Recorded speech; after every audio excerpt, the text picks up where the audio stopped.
कल के सेशन के लिए, जो कि सेंसेक्स का एक्सपायरी डे है थर्सडे का दिन, तो कल के सेशन के लिए हम लोग अपने ट्रेड प्लान करेंगे निफ्टी 50 के इंडेक्स में। आज का जो प्राइजेक्शन आपने निफ्टी 50 का देखा वो पूरी तरीके से प्रीवियस डे के प्राइजेक्शन का रिपीटेशन था। प्राइस में कोई चेंजमेंट नहीं किया गया। वही इंस्टीट्यूशंस जो कल मार्केट में एक्टिव थे वही आज एक्टिव थे। अगर आप प्राइस का मोमेंटम देखें, मॉर्निंग का फर्स्ट कैंडल अपर विक कंटेन करता हुआ कैंडल, फिर लो ब्रेक होता है, एक इम्पैक्ट लो लगता है, फिर वो लो ब्रेक होने के बाद सेलर स्ट्रैप होता है, लिक्विडिटी स्वीप और एक हाई लगने के बाद रिट्रेसमेंट के बाद की क्लोजिंग है। आज भी प्राइस ने अपर विक की कैंडल के साथ ओपनिंग की, एक इम्पैक्ट लो लगाया, पुल बैक लिया जो कल यहाँ आया था। फिर उसके बाद प्राइस डे लो ब्रेक करता है और डे लो ब्रेक करने के बाद रिकवरी और डे हाई से फिर डाउन साइड मोमेंटम करके क्लोजिंग करता है। सेम प्राइस कल के सेशन का पूरा प्राइजेक्शन का रिपीटेशन है। टाइम टू टाइम ड्यूरेशन के हिसाब से भी पूरा रिपीटेशन है। अभी जो रिसेंटली ये प्राइजेक्शन है ना कि प्राइस जब डाउन ट्रेंड के टाइम पे कंसोलिडेशन या चॉपी मार्केट के फेजेस का रिपीटेशन कर रहा हो, ऐसे टाइम पे प्राइस में हम लोग डाउन ट्रेंड नहीं बोलते। हम लोगों ने डेली टाइम फ्रेम पे जो एनालिसिस किया था, 2 पॉइंट मैंने आपको बताए थे जब हम लोग वीकली क्लोजिंग कर रहे थे 25,400 के पास।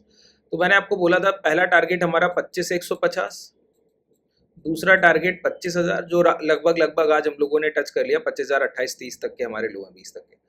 अब तीसरा जो रह जाता है वो है 24,880 या 24,850 लास्ट रेंज आप मान सकते हैं। ठीक है, ये हमारा लास्ट टारगेट। तो 2 टारगेट हमको मिल गए कि प्राइस एक अप ट्रेंड में है, डब्ल्यू फॉर्मेशन हुआ है, डब्ल्यू फॉर्मेशन के बाद पुल बैक का टाइम है, हाई ब्रेक करने से पहले पहले रिट्रेसमेंट। तो इस रेंज में जो हायर हाइज लगे 3, 24,850, 25,000, 25,150, 25,150 का रिटेस्ट हो गया, 24,850 आज 25,000 का रिटेस्ट हो गया। तो 2 लेवल्स हमको मिल गए डाउन साइड रिट्रेसमेंट के। अब प्राइस क्या करना चाह रहा है उस पॉइंट को समझिए। ये जो कल का प्राइजेक्शन बिहेवियर है और ये जो प्राइजेक्शन बिहेवियर है, मार्केट जब हायर डायरेक्शन मोमेंटम की शुरुआत करेगा, ये रिट्रेसमेंट जैसे ही खत्म होगा और मार्केट हायर डायरेक्शन मोमेंटम की शुरुआत करेगा, तो उस टाइम पर प्राइस इसी तरीके के सेटअप्स का रिपीटेशन करेगा। और अभी वो प्राइस बन रहा है, अभी ये शुरुआत है। अब अगला जो भी मेजर ट्रेंड अगर अपसाइड मोमेंटम आया, वो कैसे तय होगा कि अपसाइड आना है कि नहीं आना है? Price consecutive lower time frame के अपने 2 स्विंग हाई ब्रेक करे। जैसे आज का लेवल है 140-50 राउंड फिगर, वही लेवल जो कल की क्लोजिंग के आसपास का लेवल, उसी के अब एक स्विंग हाई है 25,260 का, है ना।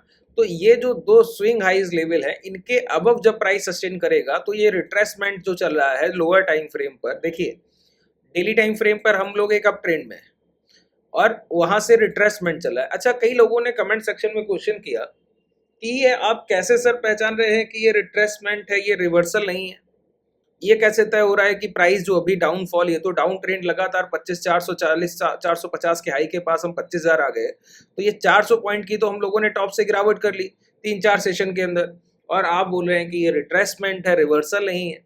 ये कैसे आप तय करते हैं? देखिए, market sentiment daily time frame पर अगर आप चार्ट को अच्छे से एनालाइज करें, मैं आपको दिखाऊं, यहाँ पे आइए।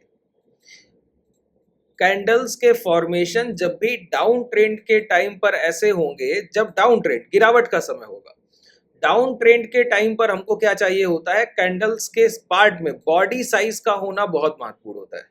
अगर कोई भी कैंडल बॉडी साइज कंटेन नहीं कर रहा है डेली टाइम फ्रेम का और प्राइस डिप लेते जा रहा है, यानी कि हर जगह कहीं ना कहीं एक्यूमुलेशन फेज है।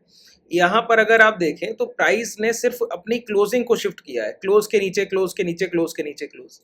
लेकिन हर सेशन में अगर आप देखें, यहाँ भी लोअर विक है, यहाँ भी लोअर विक है, यहाँ अपर लोअर विक दोनों है, यहाँ भी लोअर विक है, अपर विक है। आज का कैंडल भी डोजी। इंट्राडे में मार्केट ओपन होने के बाद कभी आपने ऐसा देखा कि प्राइस गिर के और 200, 250, 300 पॉइंट नेगेटिव आया हो और फिर सस्टेन कर गया हो?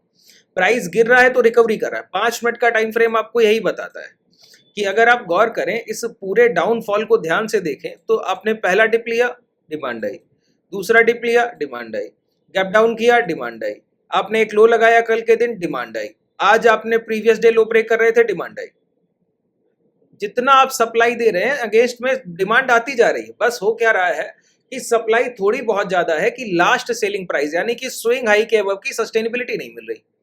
तो जो सबसे बड़ा बायर्स का ब्लॉक ऑर्डर जोन होगा, चाहे वो 25,000 के पास अभी रिसेंटली हम ट्रेड कर रहे हैं यहाँ मिल जाए, या 24,900, 880, 850 तक मिल जाए, जहां से बायर्स का सबसे बड़ा लिक्विड ब्लॉक ऑर्डर जोन होगा, और लास्ट स्विंग हाई जहां ब्रेक होने लगेंगे, तो यही मोमेंटम कन्वर्जन कर जाएगा लोअर टाइम फ्रेम पर, और फिर आप देखेंगे कि हायर हाइज के ट्रेंड में हम जा रहे हैं। इसीलिए इसको हम रिट्रेसमेंट बोल रहे हैं, रिवर्सल नहीं। ये कब तक बोलेंगे? जब तक कि कोई डेली टाइम फ्रेम पे कोई candle body size, strong body size candle engulf करता हुआ मिनिमम 3 दिन को ना बने। जैसे अब प्राइस को अगर डाउन ट्रेंड की तरफ जाना है, उसके लिए मेजर कैंडल, इस तरीके के कैंडल का फॉर्मेशन होना चाहिए। मैं आपको थोड़ा चार्ट को बड़ा करके दिखाऊं। ये जो कैंडल का फॉर्मेशन है, ये देखिए, ये है डाउनफॉल। इसको बोलिए डाउनफॉल कि 25,240 का प्राइस, ये देखिए 24,300, ये है डाउन ट्रेंड। ये थोड़ी ना डाउन ट्रेंड। इंट्राडे में जो सेलर शॉर्ट करें उनको इंट्राडे में क्या, अगर स्विंग हाई के पास शॉर्ट सेलिंग आपकी नहीं है, आज प्रीवियस डे, कल का डे लो ब्रेक हुआ, कितना प्राइस ने मोमेंटम किया? जो मॉर्निंग का इंपैक्ट लो लगा वो ब्रेक हुआ, कितना प्राइस ने मोमेंटम किया? कल के हमारे ट्रेड प्लान सिंपल थे ना, कि पहली कैंडल अगर 5 मिनट की इन्वर्टेड हैमर होगी तो उसको हम बायस्ड मानेंगे पॉजिटिव साइड, कि कितना भी स्ट्रॉन्ग प्राइस स्विंग हाई के पास तो शॉर्ट कर सकते हैं, लो ब्रेक होने के बाद शॉर्ट नहीं। तो 25,000 के पास अगर कोई ट्रेड अपॉर्चुनिटी इंगल्फ कैंडल मिले या हैमर कैंडल मिले तो लॉन्ग के लिए पोजीशन बनानी चाहिए। कल ही हम लोगों ने ये बात की, आज के प्राइस में आपने वो होते हुए देख लिया सामने अपने, है ना। तो डेली टाइम फ्रेम, आवरली और 2 आवरली टाइम फ्रेम से हमको अपना व्यू तैयार करना चाहिए, और फिर उसको ट्रेड एग्जीक्यूशन के लिए होता है, एंट्री के लिए 2 और 5 और 10 मिनट का टाइम फ्रेम। अभी ये जो बिहेवियर है प्राइस का, ये हमको यही बता रही है, डाउन ट्रेंड नहीं।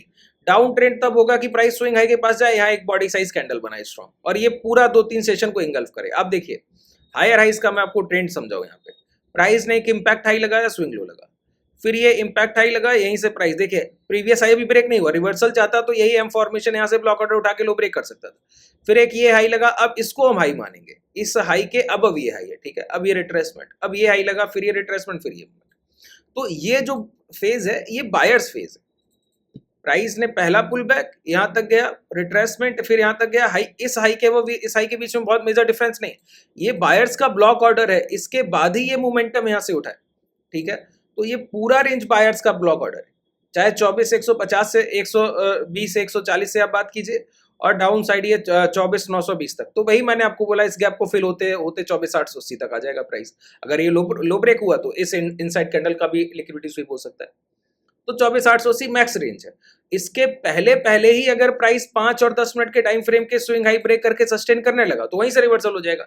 ये तो पूरा ही जोन लिक्विडिटी जोन है बायर्स के लिए। और प्राइस कभी भी किसी सपोर्ट या लिक्विड जोन के पास कैसे चल के आ रहा है हायर साइड मोमेंटम से, वही तय करता है कि ब्रेकडाउन की पॉसिबिलिटी है कि नहीं। अभी ये कैंडल इसके अंदर क्लोज किया है तो इसका मतलब ये नहीं कि ब्रेकडाउन हो गया। कभी भी कोई सर्टन लाइन का ब्रेकडाउन नहीं होता, सपोर्ट कोई सर्टन एक प्राइस नहीं होता, एक रेंज होता है। ये बायर का आप बोलिए कि 25,100 टूट गया है, 25,000 ब्रेक हो जाएगा तो बायर्स का सपोर्ट रेंज ब्रेक हो गया, नहीं। उनकी एक पूरी टेरिटरी है डिमांड की, वो कोई सिंगल मार्केट प्राइस पे नहीं बैठे कि वहीं पर पूरा एक्यूमुलेशन करेंगे। वो पूरा नेट बिछाया जाता है, पूरा जाल होता है बाइंग ऑर्डर्स का। वो आप आस्क बिड जो देखते हैं उसमें पूरा आपको दिखता है वो चीज, ठीक है। अब ये प्राइस यहां से अगर रिवर्सल करेगा तो लास्ट स्विंग हाई वो सस्टेनेबिलिटी चाहिए, वो कहीं से कल के दिन ही अगर प्राइस आज का डेलो ब्रेक ना करे, फिर इन्वर्टेड हैमर कैंडल बनाए और डे हाई ब्रेक हो जाए, जैसे अभी नहीं हो रहा है। पिछले इन सेशंस में कॉमन फैक्टर क्या है, स्विंग हाई के पास प्राइस स्विंग हाई के अबव सस्टेन नहीं कर पा रहा है, तो वो रिट्रेसमेंट कर रहा है। जैसे ही स्विंग हाई के अबव सस्टेनेबिलिटी होने लगेगी प्राइस रिवर्सल कर जाएगा। इसके पहले के मोमेंटम आपको मैं ऐसे दिखा दूं, जब जब प्राइस ने ऐसा मोमेंटम किया है, इस तरीके के फेजेस में मोमेंटम कि जहां पे गिरावट हो रही है लेकिन बॉडी साइज कैंडल्स नहीं, तो प्राइस हमेशा अपने नियर बाई सपोर्ट रेंज से ब्लॉक ऑर्डर बना के डिमांड उठाने जाता है। यहाँ पे आप देखिए 25,070 हम ट्रेड कर रहे थे, लो क्या लगा 25,526 का, लगभग 500 पॉइंट का डाउन ट्रेंड है। इस कैंडल का फॉर्मेशन देखिए, इसका देखिए, इसका देखिए, इसका देखिए, ये 4-5-6 कॉन्जिक्यूटिव डेली सेशंस का टाइम फ्रेम का ये फॉर्मेशन देखिए कैंडल्स का। कोई बिग बॉडी साइज कैंडल ऐसा दिखता है क्या, या इस तरीके का नहीं दिखता है। तो ये क्या ब्लॉक ऑर्डर के पास जा रहा है, बस एक्यूमुलेशन उठाने। प्राइस ने दोबारा टिप लिया, वहीं से मोमेंटम करके। इसके पहले का मैं आपको प्राइस दिखाऊं, जितनी बार देखिए ये लो ब्रेक हुए, यहां तक मोमेंटम खूब एग्रेसिव था। ये लो ब्रेक होने के बाद प्राइस में बॉडी साइज कैंडल्स कम हो गई। देखिए रेड बॉडी साइज कैंडल्स की बात करो तो प्राइस एक नियर बाई सपोर्ट इंगल्फिंग किया, मोमेंटम किया। इसके पहले यहाँ पे ये देखिए retracement, time wise correction non body size candle से होता है। जितनी बार ये चीज आपका रिपीट होगी, प्राइस यहाँ तक देखिए एग्रेसिव मूव करता रहा, इसके बाद ये कैंडल्स के साइज छोटे हो गए, अपर लोअर विक कंटेंट करने लगे, नॉन बॉडी साइज कैंडल्स बनने लगी। उसके बाद प्राइस 2 बार लोअर लोज गया, एक बार स्विंग हाई किया और सस्टेनेबिलिटी आई, प्राइस वहीं से लिक्विडिटी से स्वीप करके निकल गया। जितनी बार ये फॉर्मेशन रिपीट होता है कि प्राइस लो छोटी कैंडल से गिरावट करे, तो वो हमारे लिए रिट्रेसमेंट है, कोई गिरावट नहीं है। यहाँ पे देखिए प्राइस अच्छी खासी कैंडल से गिरावट कर रहा है, तो ये डाउन ट्रेंड है। देखिए कितनी स्ट्रॉन्ग कैंडल से गिरावट किया।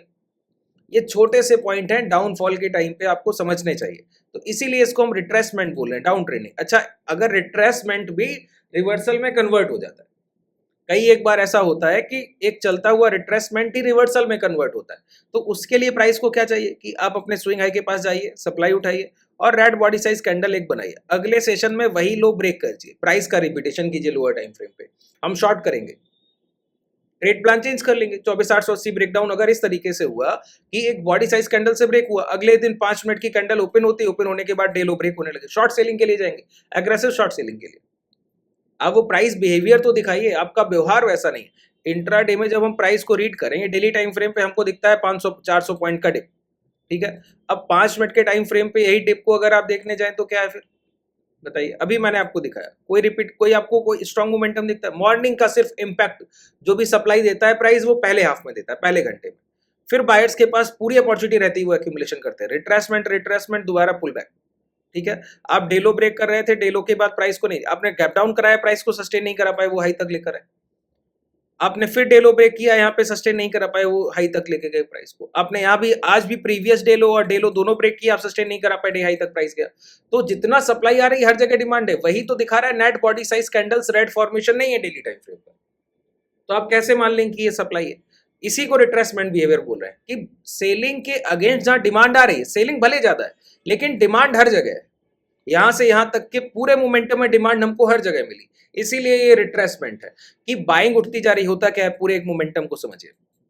एक बेस है कि 100 रुपए का ब्रेकआउट मिला, अब 100 रुपए के ब्रेकआउट पे मान लेते हैं कि 1000 ट्रेडर्स हैं जो यहां पर इस मोमेंटम को राइड करने के लिए एंटर किया। अब वो प्राइस पहुंचा है 105, तो 105 पे ये 1000 में से अगर 20% ट्रेडर एग्जिट ले रहा है तो 20% ट्रेडर यहाँ पे अपनी पोजीशन से निकलेगा, 800 भी बचा है। फिर मानते हैं 10% और निकल गया तो 700 भी बचा है।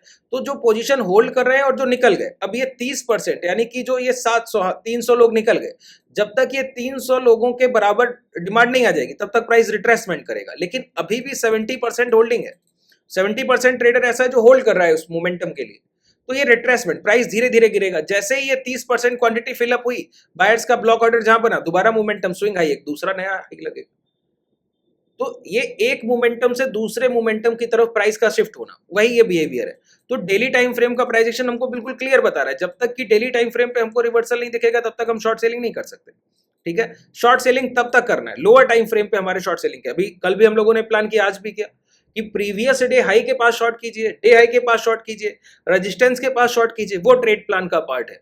आप डेलो ब्रेक करने के बाद अगर शॉर्ट करेंगे वहां ट्रैप हो सकते हैं। कल ही हम लोगों ने इस पे बात की कि अगर मॉर्निंग का फर्स्ट 5 मिनट का कैंडल इन्वर्टेड हैमर या आपका ग्रीन बॉडी साइज बन जाए और उसके बाद प्रीवियस डेलो या इंट्रा डेलो जो भी डेलो ब्रेक हो रहा है, तो वहां पे शॉर्ट सेलिंग मत कीजिए, वेट कीजिए कि प्राइस दोबारा रिकवरी करके अंदर क्लोज करेगा। आज कई लोगों ने इस पे ट्रेड अपॉर्चुनिटी लिया 5 मिनट के टाइम फ्रेम पे, मैं आपको दिखाऊं, बहुत अच्छा ये सेटअप आज भी काम किया, कल के लिए भी रहेगा, ऐसा नहीं कि कल के लिए नहीं। प्राइस देखिए, एक इंट्रा डे लो लगा, ये डे लो, यहाँ पे प्रीवियस डे लो, ये ब्रेक डाउन हुआ, लिक्विडिटी स्वीप, आप लॉन्ग के लिए जाइए बेधड़क, यहाँ पे प्राइस ने ये डे लो दोबारा ब्रेक किया, लिक्विडिटी स्वीप दोबारा अंदर क्लोज, इंगल्फिंग की कैंडल, छोटा सा ऐसा रखिए, लॉन्ग के लिए जाइए, ये ट्रेड प्लान। अच्छा, अगर आप बोले कि लॉन्ग की पोजीशन स्विंग हाई के पास लेनी है, तो वो अभी ट्रेड प्लान का पार्ट नहीं हो सकता, क्योंकि प्राइस जब तक रिट्रेसमेंट में है वो अपनी सप्लाई लो ब्रेक करके मोमेंटम करे या ना करे, अगर डे हाई या लास्ट डे हाई के पास प्राइस पहुंचेगा तो वहां से उसकी सप्लाई देखने को मिलेगी जब तक कि बायर्स की संख्या ज्यादा नहीं हो जाती। तो प्राइस कभी भी स्विंग हाई के पास पहुंचे तो ब्रेकआउट मत देखिए, लेकिन अगर डे लो ब्रेक कर रहा है तो लिक्विडिटी स्वीप जरूर देखिए। और डे हाई के पास क्या, शॉर्ट सेलिंग का प्लान, क्योंकि प्राइस वीक है तो डे हाई के पास, नियर स्विंग हाई के पास शॉर्ट सेलिंग का प्लान होना चाहिए। जैसे कल के दिन ये आपका डे हाई था, प्राइस ने लिक्विडिटी स्वीप किया, एक मोमेंटम किया, अब डे हाई आप सोचे कि हाई ब्रेक होके लॉन्ग का पोजीशन, नहीं, सबसे पहले लॉन्ग की ट्रेड्स बाई ऑन डिप या एचबीबी हाई ब्रेक बाई, कि प्राइस स्विंग हाई ब्रेक करेगा तो लॉन्ग करेंगे। अभी ये रिसेंट मोमेंटम का पार्ट ही नहीं, ये तब आप ट्रेड कर सकते हैं जब price previous day high break करेगा, जैसे कल का दिन है, प्राइस ओपन हो, इन्वर्टेड हैमर कैंडल या ग्रीन बॉडी साइज कैंडल बनाए, प्रीवियस डे लो ये भी ब्रेक डाउन ना करे, कंसोलिडेशन करता रहे, और कंसोलिडेशन के बाद लास्ट स्विंग हाई ब्रेक करे, और कंफर्मेशन से एक मोमेंटम मिनिमम आपको मिलना चाहिए। इम्पैक्ट मोमेंटम की बात करता हूँ। जब एक बार ये ट्रेड प्लान सही साबित होगा कि स्विंग हाई ब्रेक हुआ और मोमेंटम मिला, तो इससे एक अपॉर्चुनिटी आएगी कि हो सकता है कि 25,000 के आसपास ही एक्यूमुलेशन जो है वो स्ट्रांग हुआ हो, तभी प्राइस स्विंग हाई ब्रेक करने लगा, सेलर्स के लास्ट सेलिंग प्राइस को ब्रेक करने लगा। अब इसी प्राइस का रिपीटेशन फिर होते जाएगा, तो एचबीबी पे तब जाना है। कम से कम एक बार जब मोमेंटम मिल जाए, कोई लास्ट स्विंग हाई ब्रेक होने के बाद प्राइस मोमेंटम कर दे, तो फिर उसको रिपीटेशन पे ट्रेड करना है। जब तक नहीं बन रहा है तब तक नहीं, तब तक लिक्विडिटी स्वीप को ट्रेड कीजिए लॉन्ग के लिए। स्विंग हाई के पास अगर प्राइस पहुंचे, डीआई के पास शॉर्ट सेलिंग की अपॉर्चुनिटी को प्लान कीजिए। कोई स्विंग हाई ब्रेक होने के बाद सस्टेनेबिलिटी कंसोलिडेशन मिले और फिर वहां पे प्राइस सस्टेन करे, तो वो हमारे लिए एक ट्रेडेबल प्लान है। ठीक है, उम्मीद है लगभग सारे पॉइंट क्लियर हो गए।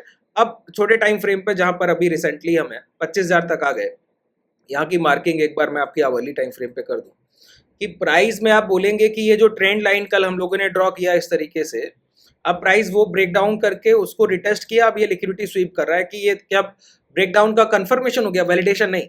वैलिडेशन तब होगा जब कंबाइंड लो ब्रेक होंगे। कंबाइंड लो का मतलब है ये कंसोलिडेशन फेज था, उसके बाद ये पूरा ही डिमांड रेंज है। प्राइस एक बार जैसे यहाँ पे आया, स्विंग हाई को टेस्ट किया, अब ये लो तक आया, तो डायरेक्टली नहीं गिर सकता। एक बार पुल बैक करके स्विंग हाई को जब ब्रेक करने से पहले पहले लो ब्रेक करे तो डाउनसाइड मोमेंटम। और अगर ये डब्ल्यू फॉर्मेशन में चेंज हो गया, एक बार स्विंग हाई तक जा चुका है प्राइस, दोबारा अगर स्विंग हाई तक गया और ये हाई ब्रेक हो गया, यानी कि आज का डे हाई 24,130 25,130, तो कल अगर 25,130 और ये कंबाइंड हाई 25,150 ब्रेक होते हैं, तो पहला टारगेट आप क्या क्या रहेगा, 250 फिर 300 higher side. Lower side price जहां ओपन हो वो रेड बॉडी साइज कैंडल से होना चाहिए या हैमर कैंडल से। उसके बाद अगर ये डे लो ब्रेक करे कि 25,000 का ब्रेकडाउन हो, पुट साइड जो ओपन इंटरेस्ट हो वो कॉल साइड के ओआई से कम होना चाहिए उस टाइम पर, तब शॉर्ट सेलिंग कीजिएगा। जब ये प्रॉपर ब्रेकडाउन हो जाए, प्रॉपर क्लोजिंग मिल जाए, वो भी हैमर या रेड बॉडी साइज कैंडल पहली 5 मिनट की बननी चाहिए। ठीक है, उसका 2 मिनट के टाइम फ्रेम पे इंपैक्ट लो ब्रेक होना चाहिए, तब तक शॉर्ट सेलिंग नहीं करनी। प्राइस अगर डायरेक्टली आपको शॉर्ट सेलिंग करने को मिले कि 25,150, तो वहां पे 2 मिनट के टाइम फ्रेम पे एक छोटा सा टारगेट लेके आप प्लान कर सकते हैं ट्रेड की शॉर्ट अपॉर्चुनिटी के लिए। और अगर 25,150 ब्रेक हो जाए, रिटेस्ट हो, तो लॉन्ग के लिए 25,250 पहला टारगेट और फिर 300 के लिए जाएंगे। ये आज का डे हाई और डे लो का जो रेंज है, ये सेलर रेंज आप मान के चलिए। अभी मैंने आपको पहले भी बताया, रिसेंट वीक बायर्स वीक है कि प्राइस में डायरेक्शनल मूव जितना भी हो, जैसा भी हो, इंट्राडे में वॉलिटिलिटी लगातार रहेगी, कंसोलिडेशन आपको देखने को नहीं मिलेगा। आज का प्राइस एक्शन भी उसी का आपके सामने लाइव एग्जांपल है कि प्राइस ओपन होता है, एक डे लो लगाता है, रिकवरी करता है डे हाई तक, फिर डे लो के पास क्लोज करने जाता है। ठीक है, तो कल के लिए लगभग अब सारे पॉइंट्स क्लियर हैं। अगर कोई डाउट है तो कमेंट सेक्शन में जरूर लिखिएगा। कोई भी पॉइंट मुझसे अगर मिस हो गया है तो उसको भी कमेंट सेक्शन में जरूर मेंशन कीजिएगा, कल की सीरीज में जरूर उसको हम लोग लेके साथ चलेंगे। अगर आप लोग क्लब मेंबरशिप के थ्रू ये देखना चाहते हैं कि क्लासेस में कैसे आपको सिखाया जाता है, तो डिस्क्रिप्शन में आपके पास हैज क्लब की मेंबरशिप आप ज्वाइन करेंगे, वहां पे सिंगल एक सेशन अभी है, मंथली एक सेशन ही वहां अपलोड होगा आगे भी, तो उसको ज्वाइन करके भी आप ये देख सकते हैं कि क्लासेस में आप कैसे सीखेंगे और हेजिंग होती क्या है, आपकी एक्यूरेसी कैसे 85-90% बिना कुछ किए हो जाएगी। प्राइस एक्शन जो आप अभी ट्रेड कर रहे ही रहने वाला है, फिर भी आपकी एक्यूरेसी एक पीक मार्जिन पे पहुंच जाएगी। अगर आप वो देखना चाहें तो हैज क्लब ज्वाइन करके वहां से देख सकते हैं। डायरेक्टली क्लासेस में एनरोल करना चाहें, जहां डेली आपके 1 से 1.5 घंटे के सेशन होते हैं लाइव मार्केट में, हम लोग साथ में हैज की पोजीशन ट्रेड करते हैं। जो हम लोग ट्रेड करते हैं उसका लिंक डिस्क्रिप्शन में, जो टेलीग्राम व्हाट्सएप कम्युनिटी का लिंक है, वहां डेली उसके रिजल्ट भी पोस्ट करते हैं। जो आज हम लोग पोजीशन होल्डिंग में निफ्टी का लेके गए हैं, वो अभी हम लोग डाल के गए हैं वहां पर, मॉर्निंग को हम लोगों ने लिया था 10 बजे के आसपास। अब कल उसका रिजल्ट हम लोग आपको शो करेंगे, तो आप टेलीग्राम व्हाट्सएप कम्युनिटी से जुड़ के वो रिजल्ट देख सकते हैं। डायरेक्ट क्लासेस को ज्वाइन करना चाहें तो आपके पास डिस्क्रिप्शन में ही कॉन्टैक्ट डिटेल है और एप्लीकेशन का लिंक भी डिस्क्रिप्शन में ही मिल जाएगा। धन्यवाद।